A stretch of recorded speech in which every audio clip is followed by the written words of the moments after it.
네, 오늘은 부르심을 받은 이유라는 제목으로 베드로전서 2장을 살펴보도록 하겠습니다. 오랜만에 길지 않아서, 그리고 또 한 절도 아니라서 오랜만에 교독을 하면 좋을 것 같아요. 제가 19절부터 읽을게요. 여러분이 20절 이렇게 돌아가면서 읽겠습니다. 부당하게 고난을 받아도 하나님을 생각함으로 슬픔을 참으면 이는 아름다우나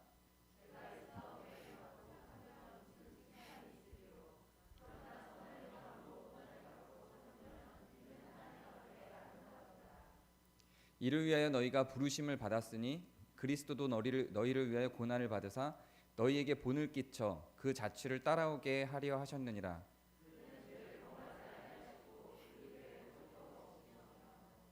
욕을 당하시되 맞대어 욕하지 아니하시고 고난을 당하시되 위협하지 아니하시고 오직 공의로 심판하시는 이에게 부탁하시며 나무에 매달려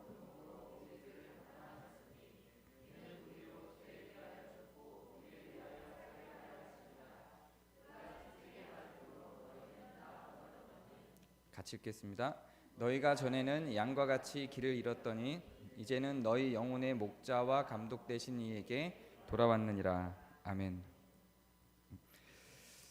인물 설교를 계속 진행하다가 오늘은 이제 12월 한 달은 인물 설교를 잠시 멈추고 좀 각각 행사들이 매주 있기도 하고 해서 그 행사에 맞는 설교를 하고, 오늘은 특히 지난주에 이제 총회가 열린 교단들이 있어서 그 총회에서 다뤄진 이슈를 가지고 성경에서는 실제로 어떻게 이야기하고 있는가를 좀 살펴보도록 하겠습니다. 또 오늘 방문자도 있어서 어려운 내용인데 원고 같지 않게 최대한 쉽게 한번 풀어서 해보도록 하겠습니다.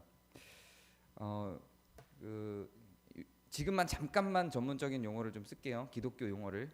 능동순종이라고 하는 것과 수동순종이라고 하는 게 성경에 있고, 지금 그 논쟁이 한참 그 교계에서 뜨겁게 일어나고 있고요. 특히 그 합신이라고 하는 교단과 총신이라고 하는 교단 사이에서 이 논쟁을 가지고 이제 전쟁에 가까운 그런 논쟁들이 일어나고 서로 이제 이단 시비를 붙이고 있는 상태입니다. 능동순종이라고 하는 거는 이제 성화라고 개념화가 되는 그 행동의 선함을 포함을 하고, 수동순종이라고 하는 거는 예수님께서 십자가를 통해서 돌아가신 사건만 의미가 있다라고 보는 입장입니다. 지금부터 이제 쉽게 할게요. 지금까지는 너무 이제 교리적인 내용이어서 가능할지 모르겠어요. 죄송해요. 기독교는 이렇게 생각하는 경향이 있습니다. 믿음만 있으면 되지. 그래서 오직 믿음이라고 하는 단어가 있죠. 그래서 믿음만 있으면 행위는 어떠함에도 상관없이 우리는 그냥 천국을 가는 거야. 이런 믿음이 있죠. 그것이 기독교 안에 자리 잡은 가장 중요한 교리 중에 하나입니다. 그래서 은혜라고 하는 측면도 우리가 한 공로는 전혀 없고 하나님께서 온전히 우리를 의롭다고 칭해 주심으로 말미암아 구원을 얻었다라는 측면에서 은혜라는 용어를 많이 사용하죠. 그렇죠? 지금까지 제가 말한 게 맞죠? 틀리지 않죠? 근데 여기까지만 가면 안 되는 겁니다. 제 생각은 그래요. 여기까지만 가는 게 한국교회에 잘못 자리 잡혀진 기독교적 신앙입니다. 밀양이라고 하는 영화를 잘 알고 계실 겁니다. 밀양이라고 하는 영화는 어떤 내용이냐면 이거하고 직접적인 관련은 없지만 좀 이 부분을 많이 고민해 볼 만한 주제를 던져준 영화입니다. 한 살인자가 있는데 그 살인자가 어떤 어린아이를 죽였고, 그 어린아이의 엄마가 전도연이에요. 근데 그 전도연이 살인자를 증오하고 미워하다가 하나님을 만나고 이 살인자를 마음에서 용서하기로 결정을 했어요. 그래서 이 살인자가 감옥에 갇혀 있는데 이 사람을 용서하기 위해서 면회를 갑니다. 그러면 이 전도연이 기대한 건 이 살인자가 울면서 너무 죄송해요, 용서해 주세요. 그럼 전도연은 그래요, 용서할게요. 내가 하나님을 믿었는데 하나님도 내가 잘못한 것들을 용서했다고 하더라고요. 내가 용서할게요. 이렇게 말할 마음을 가지고 갔어요. 근데 그 살인자가 미안해요, 용서해 주세요라고 말하지 않고 저도 교회를 다니고 이미 용서를 받았습니다. 이렇게 얘기를 하는 거예요. 전도연은 자기는 용서할 마음을 다 가졌는데 용서할 대상을 상실했어요. 그래서 갑자기 공허해지면서 그 사람이 믿는 하나님이 자기가 믿는 하나님과 동일한 하나님이라고 생각을 하고 하나님을 증오하기 시작합니다. 그래서 하나님께 저항하기 시작하는 내용으로 흘러가는 게 이 밀양이라는 영화이죠. 여기서 어떤 문제가 있는 걸까요? 선행과 악행이라고 하는 행위 자체는 사라졌어요. 그리고 하나님과 인간의 1:1 관계만 남았습니다. 선행과 악행이라고 하는 행위들은 인간 사이에서 발생하는 것이 결부되어 있습니다. 악행은 하나님을 고통스럽게 만들기도 하죠. 우리의 악행은 하나님을 고통스럽게 만들기도 하지만 사람을 고통스럽게 만들기도 합니다. 이것은 유기적으로 이렇게 연결되어 있어요. 그래서 그 악행에 대한 해결을 하려고 한다면 당연히 하나님과도 해결해야 되지만 자기가 악행을 저질렀던 사람과도 해결하는 게 맞는 겁니다. 성경은 지속적으로 그걸 계속 이야기를 합니다. 구약에서는 율법을 통해서 자기가 악행을 한 사람에게 4배로 갚아주도록 요청을 하고 있고요. 신약에서도 마찬가지로 삭개오가 자기가 세금을 강제로 징수하고 과도하게 징수한 사람들에 대해서 그 재산을 4배로 돌려주는 것으로 율법을 지켜냅니다. 그렇게 신약에서도 구약에서도 성경에서 사람이 저지른 악행에 대해서 하나님과의 관계로만 정리를 하는 게 아니라 자기가 실제로 악행을 저질렀던 인간과의 관계 속에서도 그걸 해결하도록 촉구를 합니다. 그것이 성경이 취하고 있는 기본적인 자세입니다. 그런데 은혜라고 하는 말을 토대로 사실상 하나님과의 관계에서의 그 자기 악행에 대한 용서 받음을 통해서 사람과 사람 사이에 자기가 실제로 그 사람에게 했던 악행은 퉁쳐서 없애버리는 구조로 이상하게 흘러가는 게 지금 한국교회 전반적으로 자리 잡은 기독교적인 색깔이죠. 만약에 이 부분에 있어서 아니야, 그거는 하나님께만 용서한다고 되는 게 아니라 네가 잘못한 사람한테도 찾아가서 용서를 구해야 돼. 그래야 완전 무결한 용서가 되는 거야 라고 말을 한다면 지금 기독교 교리에서는 받아들이기 어려운 게 되는 거예요. 한국 기독교 교리에서는. 그래서 밀양을 기준으로 볼 때 실제로 밀양이라는 영화를 보고 많은 신학자들과 목회자들은 그 살인자의 편을 들어주기도 해요. 그래서 살인자가 맞다? 전도연이 틀리다 이렇게 정의를 내리기도 합니다. 이 부분이 오늘 우리가 다룰 내용하고 굉장히 긴밀하게 연결이 되어 있습니다. 악행을 해결하는 용서함에 대해서도 이런 구분점이 있어요. 그런데 그 악행뿐만 아니라 선함을 이야기하는 선함을 실천하는 행위에 있어서도 이 부분이 연결고리를 갖습니다. 하나님께서 우리의 죄를 사해 주시기 위해서 그리고 이 세상에 들어온 고통을 끝내기 위해서 예수 그리스도를 보내셨어요. 그래서 그 예수 그리스도가 십자가에 달려 돌아가심으로 말미암아 그분께서 당한 고통 안에 모든 인류가 범죄를 해서 당해야 될 고통을 다 담아낸 거죠. 이게 기독교의 가장 핵심적인 교리예요. 그분께서 십자가에 달려서 돌아가심으로 말미암아 사실은 우리가 지은 죄에 대한 대가로 우리가 받아야 될 모든 고통들, 사망을 포함한 모든 고통들을 그분께서 십자가 위에서 다 감수를 하신 거예요. 그리고 그거는 종결이 됐어요. 우리는 더 이상 우리가 짊어지고 가는 죄책에 대해서 그것을 실행하지 않을 권리를 갖게 된 겁니다. 왜냐하면 누가 네 죄에 대한 대가를 퉁쳐줬어 라고 말할 때 그리스도께서 라고 대답할 수 있는 법적 근거를 얻게 된 거예요. 이게 그리스도의 십자가 사건이에요. 그 십자가 사건 때문에 이 해석 때문에 이 십자가 사건에 대한 해석 때문에 이 살인자가 주장하는 주장이 탄력을 얻는 겁니다. 틀리지 않잖아요. 여러분도 그렇게 배웠죠. 저도 그렇게 알고 있어요. 이건 사실이에요. 이거는 변함없는 사실이에요.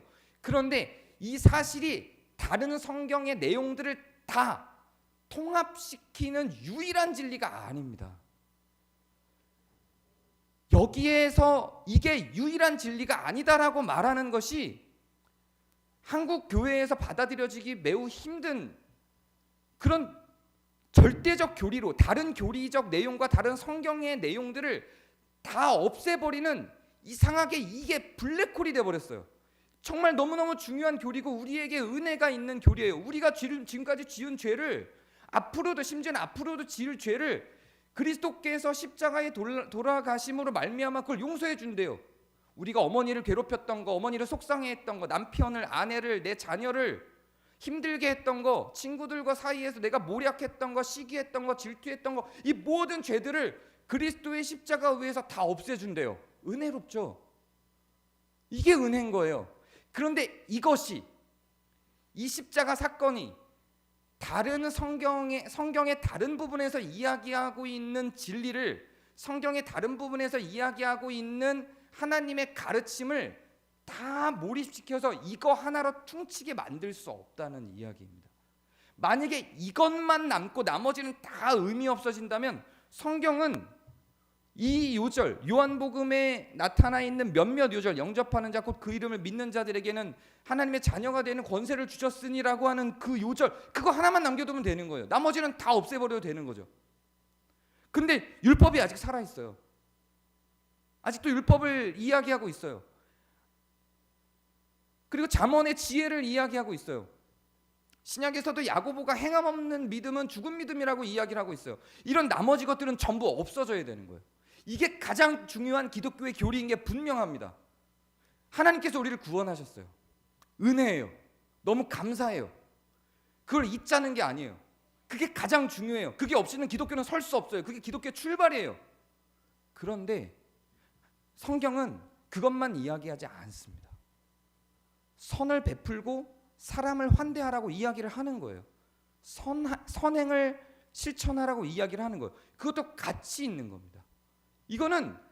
이것이 가장 중요한 건 분명하지만 이것만 남고 나머지는 무의미하다가 아니라 이것이 가장 중요한 축은 축대로 있는 거고 다른 가르침은 가르침대로 살아있는 겁니다. 이걸 위해서 다른 것들을 죽일 하등의 이유가 없다는 거예요. 그래서 이 능동순종과 수동순종이라는 용어가 어떻게 만들어진 거냐면 이 십자가에서 그리스도께서 이루신 우리의 죄를 없애주신 사건을 수동순종이라고 말을 해요.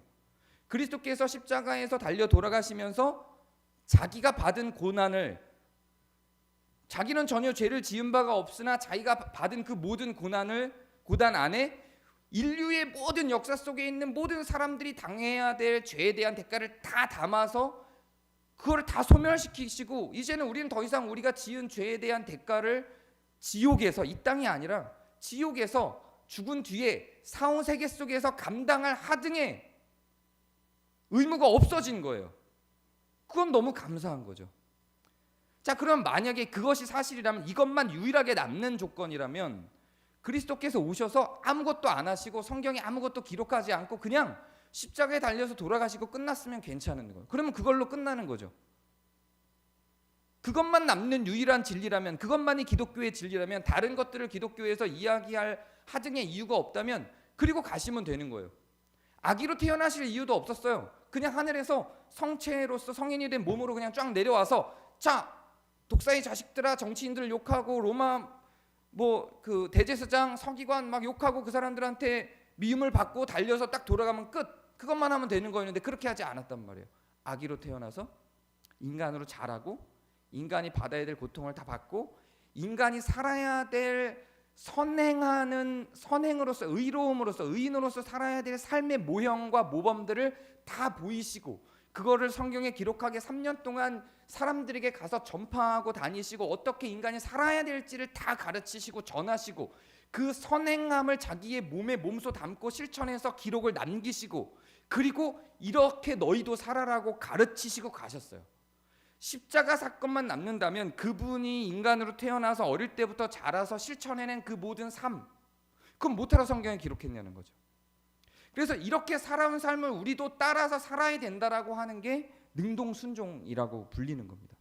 그래서 지금 교계에서는 이게 싸움이 있는 거예요. 수동순종으로 충분하다, 십자가 사건으로 충분하다. 우리는 아무 능력이 없다. 우리는 선을 행할 능력이 없다. 우리는 완전한 죄인이고 전적으로 타락하여 어떤 선도 행할 능력이 없다. 그러니 우리는 선을 행할 능력이 없으니 그리스도의 은혜를 입는 것으로 족하다. 그 외에 우리가 할 수 있는 건 없다. 선한 행위는 우리는 할 수 없다. 이게 하나의 맥이고요. 우리는 전적으로 타락한 인간이었으나 그리스도께서 우리를 위하여 십자가를 지고 돌아가심으로 우리 안에, 인간들 안에 성령이 있어서 우리는 이제는 선을 행할 능력이 생겼다. 그리스도께서 보이신 그 모범의 삶을 따라가는 거다라고 하는 게 능동순종입니다.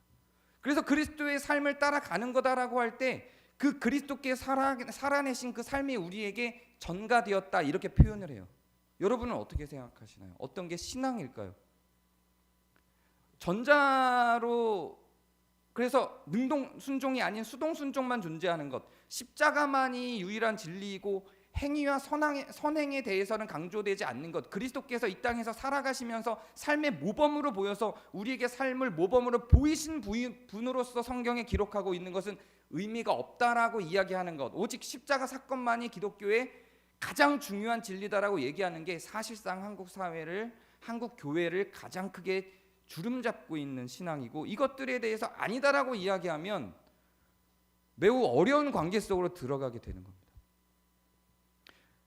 그래서 실제로 지금 총신에서는 이렇게 주장하고 있는 합신의 목사님과 심지어는 교수님을 작년에 신학적인 논쟁으로 그분들의 신학 사상을 검증하는 조사를 갖고 올해는 그분들을 이단으로 상정하는 안건을 올려버렸어요. 물론 여기엔 이것만 있는 게 아니고 이제 뭐 출산에 의한 죄의 전가, 이런 나중에 이제 이야기를 드릴 건데 이런 내용들도 같이 해서 올려버렸어요. 그렇게 되면 만약에 그분이 총신에서, 저는 안 될 거라고 생각해요. 이단으로 되지 않을 거예요, 당연히. 왜냐하면 성경이 너무 명백하니까. 오늘 우리가 살펴볼 거지만 이단으로 되지 않겠지만, 그거를 그렇게 헌의로 총회에서 올렸다는 것 자체가 한국 교회가 갖고 있는 생각의 지점이, 신학의 지점이 얼마나 문제가 크게 담고 있는지를 확인할 수 있다고 저는 생각을 합니다.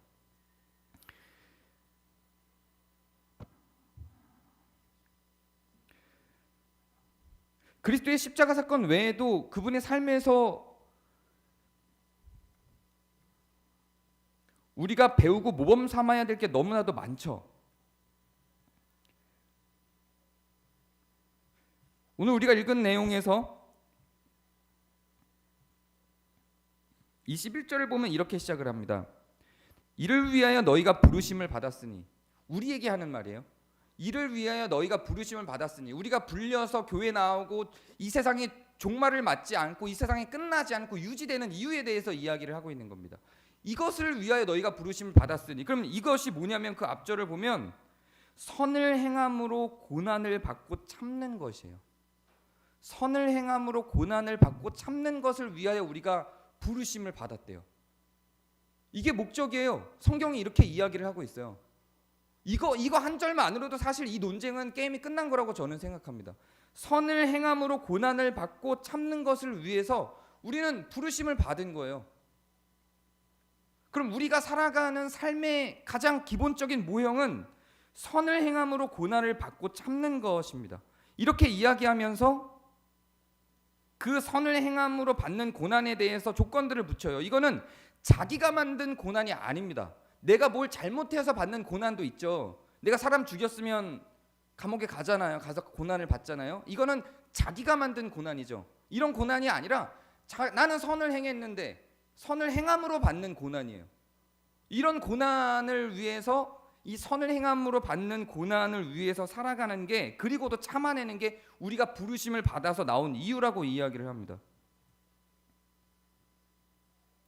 자, 저는 그래서 이 능동순종과 수동순종의 아까 그 이야기를 어떻게도 받아들이냐면, 고난도 우리의 삶에 담아야 되는가, 그리스도께서 이루신 십자가의 사건만 우리에게 담으면 되는가 하는 지점으로 이 질문이 돌아갈 수 있다고 저는 생각을 합니다. 이거는 고난을 우리 삶에, 선을 행함으로 고난을 우리 삶에 담아내는 문제이냐, 그리스도의 십자가를 혜택을 입고 감사하기만 하면 되는 문제이냐의 싸움으로 가는 겁니다. 이제 그리스도께서는 선을 행함으로 고난을 받는 걸 우리에게 모범으로 보이셨는데, 어떻게 그걸 모범으로 보이셨냐면, 여기에 제가 모범이라는 표현은 21절에 보면 그리스도도 너희를 위하여 고난을 받으사 너희에게 본을 끼쳐 그 자취를 따라오게 하셨다, 이렇게 이야기를 합니다. 그리스도께서도 우리를 위하여 고난을 받으사라고 했어요. 여기까지만 보면 십자가 사건만 생각해도 될 것 같죠. 그리스도께서도 우리를 위하여 고난을 받으사, 십자가 사건으로만 생각할 수 있죠. 고난을 받으사 본을 끼쳤다 그래요. 본이라고 하는 거는 따라가게 만드는 거예요. 어떤 모범이에요. 모형이 되는 거예요. 본을 끼쳐 그 자취를 따라오게 하셨대요.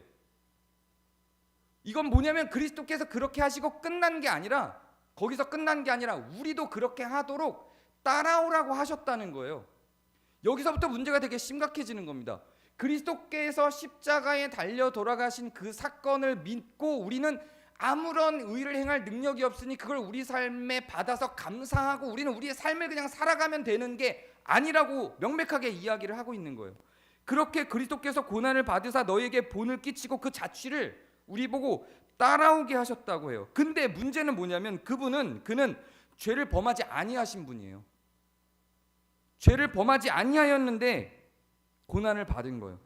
그리고 그 입에 거짓도 없으신 분이에요. 잘못한 게 없는데도 고난을 받은 거예요. 욕을 당하셨는데 맞대어 욕하지도 않으셨어요. 여기서 욕하지 않았다라는 거는 입으로 욕하지 않았다라는 게 아니에요. 욕을 당했다는 거는 고통을, 채찍을 때리고 모함을 하고 하는 여러 고통들을 이야기하는 겁니다. 욕을 당하시되 거기에 맞대해서 같이 채찍으로 폭력으로 저항하지 않았다는 이야기지, 욕을 말로 하는 욕을 하지 않았다는 이 의미는 아니에요. 그래야 문맥이 맞죠. 말로 하는 욕은 하셨어요. 예수님도 독사의 자식들아, 뭐 여우야, 막 이런 욕도 하셨어요. 그리고 욕도 당하지 않았는데, 욕을 당하셨는데 욕에 대한 저항도 하지 않으시고 거짓도 없으시고 죄를 범하지도 아니하셨는데 고난을 당하셨어요. 그리고 위협하지도 않으셨어요. 그리고 근데 억울하잖아요. 이렇게 되면 그 억울함을 심판하시는 이에게 부탁하셨어요. 전 여기에 믿음이 있다고 생각합니다. 그걸 내가 실행하려고 한 게 아니라 그걸 딱 감내하고 그리스도는 그냥 선행을 한 거예요.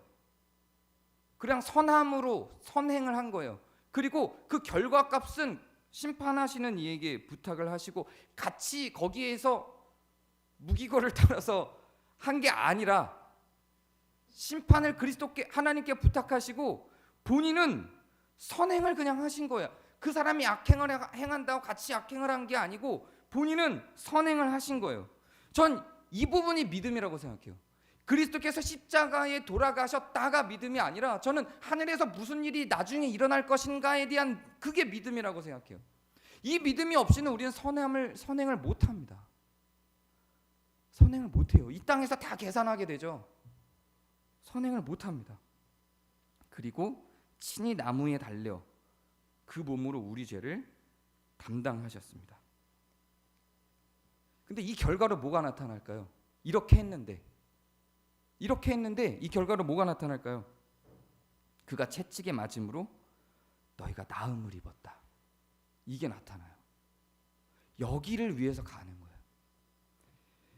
그리스도께서 너희에게 본을 끼쳐 그 자취를 따라오게 하려 하셨다. 너희에게 본을 끼쳐 그 자취를 따라오게 하려 하셨다. 전 이게 신앙이라고 생각합니다. 믿음은 신앙이 아닙니다. 미안하지만 지적인 믿음은 신앙이 아니에요. 지적인 믿음은 얼마든 지적인 믿음을 신앙으로 구분짓기 시작하면 똑똑한 사람의 믿음이 좋은 거예요. 그렇게 갈 수밖에 없죠. 지적인 믿음은 신앙이 아닙니다. 나는 죄가 없음에도 불구하고 거짓이 없음에도 불구하고에서 시작이에요. 이게 중요한 겁니다. 우리는 피차 죄인이지가 아니라 지금 이 말씀이 기록하고 있는 건 죄가 없음에도 거짓이 없음에도라고 하는 것은 죄가 없이 거짓이 없이 시작하는 걸 이야기하는 겁니다. 서로 죄를 짓고 피 터지게 싸우는 걸 갖고 이야기하는 게 아니에요. 죄가 없이 거짓도 없이 당하는 고통, 그럼에도 불구하고 선을 꾸준히 행함 가운데 맺어지는 결과가 뭐냐면 그 채찍으로 말미암아 누군가는 나음을 입는 겁니다. 그러니 힘들죠. 이걸 어떻게 교리로 만들어서 담아내고 싶겠어요? 그러지 않겠죠. 심지어는 정의롭지 않아 보여요. 정의로운가요? 정의롭지 않아 보여요. 정의롭지 않아요. 그 심판을 해주셔야지 왜 두세요? 근데 저는 정의롭다고 생각해요. 심판하실 거예요. 대가가 있을 거예요. 저는 그걸 믿어요. 심판에 대한 믿음도 있지만 저는 상급에 대한, 제가 몇 차례 계속 얘기했죠. 저는 상급에 대한 믿음도 있어요. 내가 여기서 그렇게 억울하죠. 난 죄가 없고 거짓도 없었는데 받은 그 고통과 고난, 그리고 끊임없이 했던 그 선행에 대한 그 상급도 저는 하늘에서 분명히 있을 거라고 저는 믿습니다. 무상급주의자들도 굉장히 많아요. 신학자들, 목사님들 중에는 상급 같은 건 없어 라고 하는 분들도 많지만 저는 있다고 생각해요. 성경이 너무 많이 그걸 이야기를 해요. 그리고 심판도 저는 믿어요. 이 상급과 심판이 이 땅에서가 아니라 하늘에서 이루어질 것을 믿는 믿음이 없이는 우리는 선을 행할 수가 없어요. 여러분, 빛이 어둠을 이기나요? 정말 그래요? 그럴까요? 그 빛이 어둠을 이긴다라고 세월호 사건 때 나갈 때 그 밑에 달린 댓글들 너무 감동적이죠. 빛이 어둠을 이긴 적은 없습니다. 저는 많이 봤는데요. 죄송해요. 어둠이 빛을 이긴 적이 없습니다. 저는 어둠이 빛을 이기는 걸 많이 봤어요. 시편 73편 보면 교회를 가는 그 아삽벳이라고 추정이 되는데요. 아삽이라고 하는 지휘자가 교회를 가면서 이 호소를 해요. 하나님, 저 악인들은 왜 잘 먹고 잘 삽니까? 의인들은 왜 이렇게 고통받는 거예요? 저 악인들은 처음부터 끝까지, 심지어는 죽는 날까지 혹시라도 말년에라도 고통을 받을까 생각했는데 말년까지도 기름 번지질하게 잘 먹고 잘 살면서 죽어요. 도대체 왜 그런 거예요?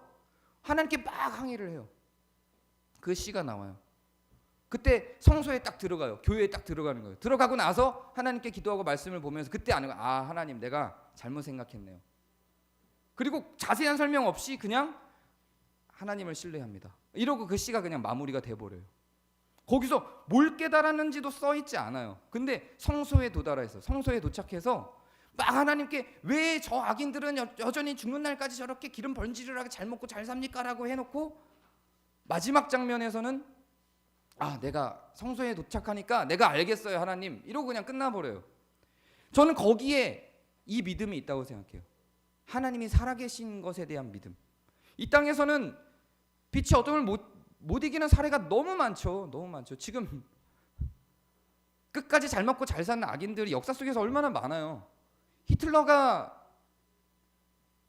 이렇게 전쟁에서 졌다고 해서 히틀러의 한 사례 때문에, 이런 몇몇 사례 때문에 빛이 어둠을 이겼다고 할 수 있나요? 그렇지 않은 사례가 너무 많고요. 빛인데 드러나지 못하고 고통 속에서만 있다 가는 사람도 얼마든지 많아요. 이런 세상 속에서 우리가 이 믿음이 없이는 살아갈 이유가 없어요. 살아갈 수가 없어요. 어떻게 살아요? 하나님께서 살아 계시고 이 심판과 상급이 분명히 있다라고 하는 믿음이 이 선한 행위를 끝까지 하게 만드는 거죠. 우리를 살아가게 만드는 거예요. 그렇지 않으면 교회 헌금 800억 목사가 빼돌리는 거고요. 여대생 성추행하는 거고요. 그리고 아무 잘못 없다고 오리발 내미는 거죠. 하나님의 심판이 있다. 그 하나님의 심판이 단지 그냥 믿음의 고백만이 아니라 오늘 우리가 읽고 있는 이 기록에 따른 실제로 심판이 있다.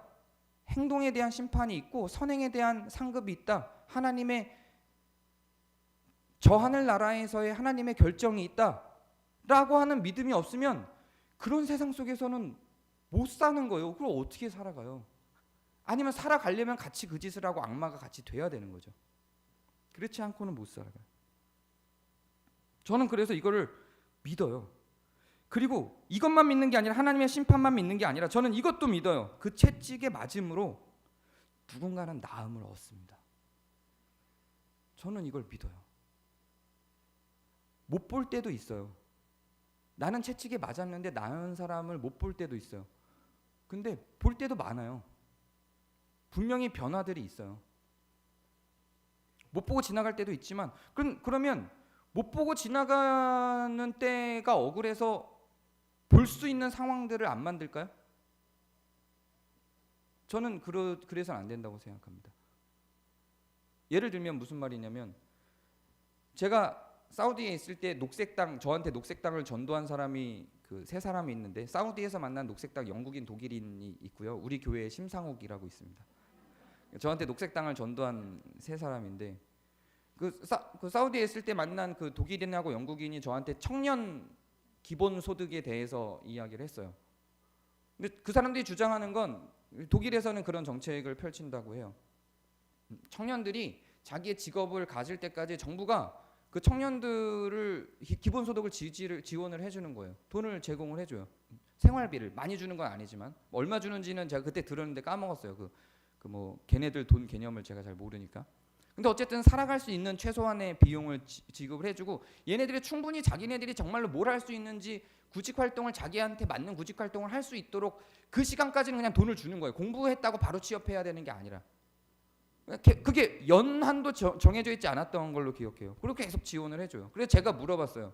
아니 그럼 걔네들은 돈 안 벌고 그냥 그거 받아먹고 살려고 하지. 그럼 되게 그건 이상한 정책 같다 나는. 이렇게 얘기를 했더니 막 웃으면서 그렇지 않다. 우리 독일은 이미 그 실험을 끝냈다.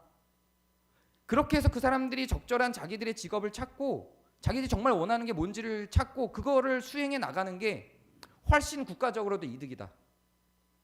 그렇게 얘기를 해요. 그리고 생각을 해봐라. 친구들은 다 자기 길을 찾아가고 있는데 그거 받고 그냥 불황자처럼 그냥 살아가는 게 그게 쉬울 것 같냐? 그거 어렵다. 그렇게 쉽지 않다. 그리고 이제 이 마지막 얘기.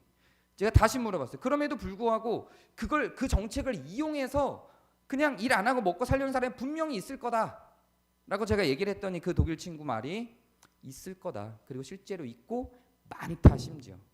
그런데 그렇게 이용해 먹으려는 사람들은 어디서든 어떤 정책을 하든 어떻게든 이용해 먹고 그 사람들이 이용해 먹는 게 겁나서 충분히 지원해 줬을 때 훨씬 더 좋은 결과물을 낼 수 있는 사람을 지원하지 않는 게 폭력이다. 거기서 제가 띵 한 거죠. 녹색당이다. 여러분, 녹색당. 저는 이것도 저는 그렇게 생각해요. 채찍에 맞음으로 나음을 누군가 입어요.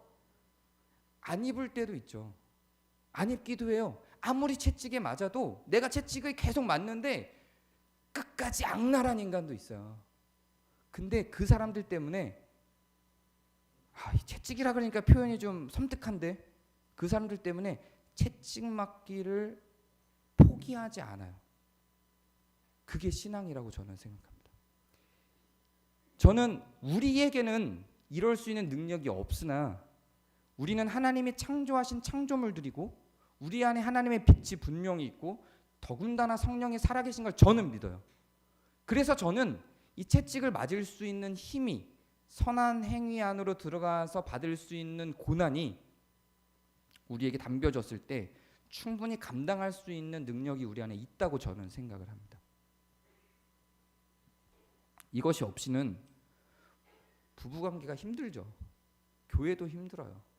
사회생활도 힘듭니다. 저는 이것이 단지 교회에서만 발생할 수 있는 일이라고 생각하지 않습니다. 교회는 이걸 그냥 학습하는 공간일 뿐이고 사실은 가정으로 가서 세상 속으로 가서 저는 이렇게 사는 거라고 생각해요. 억울하고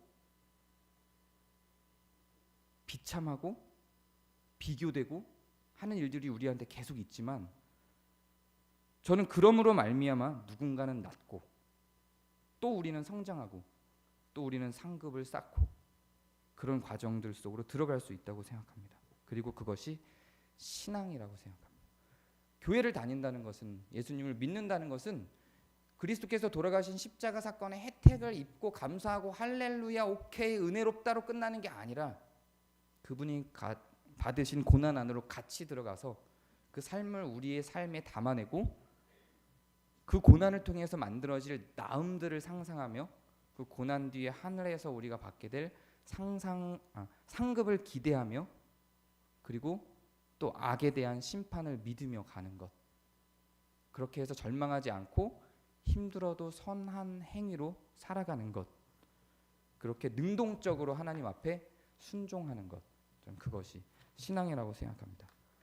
총신과 합신의 논쟁이 어떻게 끝나게 될지는 모르겠습니다.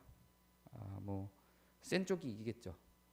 합시는 교회가 900개 정도 되고 총신은 12,000개 정도 됩니다. 교인 수는 10배 이상 차이가 나니까 제가 추정하는 바 총신이 이기지 않을까 하는 생각이 듭니다. 기독교의 역사는 늘 그래 왔습니다. 일제시대 때는 친일파의 기독교가 이겼고, 전두환 시절에는 또 4.3 사건 당시에는 또 마찬가지로 정부 편에 서서 힘없는 사람들을 죽이는 일에 기독교는 앞장서기도 했고, 또 전두환 시절에는 교회 통합운동이라는 걸 했어요. 그래서 교회가 나서서 민주화 운동했던 사람들의 명단을 정부에 제공하기도 했습니다. 그때도 그걸 앞장선 학교도 총신이었습니다. 그 당시에 이제 합신이 그걸 반대하면서 빠져나왔었죠. 교회는 늘 이렇게 강한 쪽이 이겨왔고 정부에 잘 붙어있는 쪽이 이겨온 역사를, 최소한 한국 교회는 그런 역사를 밟고 있습니다. 또 힘센 쪽이 이길 겁니다. 아마도 이길 겁니다. 그리고 그것으로 말미암아 우리는 또 어떤 좌절을 맛보게 되기도 하겠죠. 또 여러분들이 교회를 소개하거나 할 때 당혹스러운 여러 지점들을 맡기도 합니다. 어디서 소개하세요? 느헤미야예요. 뭐 이런 것들 있잖아요. 네네. 느헤미야가 어디예요? 뭐 장로교인가요? 목사는 장로교 목사예요. 교회는 장로교가 아니에요. 뭐 이렇게 해서 갖게 되는 곤혹들이 있죠. 저는 이런 것도 다 어떤 일종의 고난이라고 생각을 하는데요.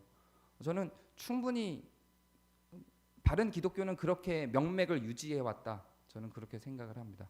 그 명맥을 유지하는 가운데 여러분이 계시고, 명맥만 유지하지 마시고 삶 속에서도 신앙인 다운 모습으로, 저는 여러분이 정말 잘 살고 행복하고 고통 안 받고 고난 안 받고 기쁨 가운데 늘 충만하길 바래요, 진심은. 그러나 성경은 그렇지 않다고 이야기를 해요. 너희도 나처럼 고난을 받아라, 이렇게 이야기를 합니다. 네. 저도 설교를 하지만 이렇게 못해요. 그래서 같이 제 마음에 담는 설교입니다. 같이 고난의 걸음을 걸어가시기를 바랍니다. 자, 기도하겠습니다. 은혜 하나님, 그리스도께서 인간의 육체를 입고 이 땅에 내려와 인간이 받아야 될 모든 고난을 죄가 없음에도 불구하고 다 담아내신 그 삶을 보여주시고, 우리에게 너희도 이것을 본받아라 라고 말씀하신 그 어려운 내용을 접합니다. 하나님, 너무 어렵고 힘들고 불가능할 것 같고 억울하고 피폐합니다. 하나님, 그럼에도 불구하고 이렇게 살아가서 주님의 자취를 따라갈 수 있도록 우리에게 힘을 주시고 이끌어 주시옵소서. 예수 그리스도의 이름으로 기도합니다. 아멘. 우리 같이 기도하겠습니다. 네, 12구 참사 희생자들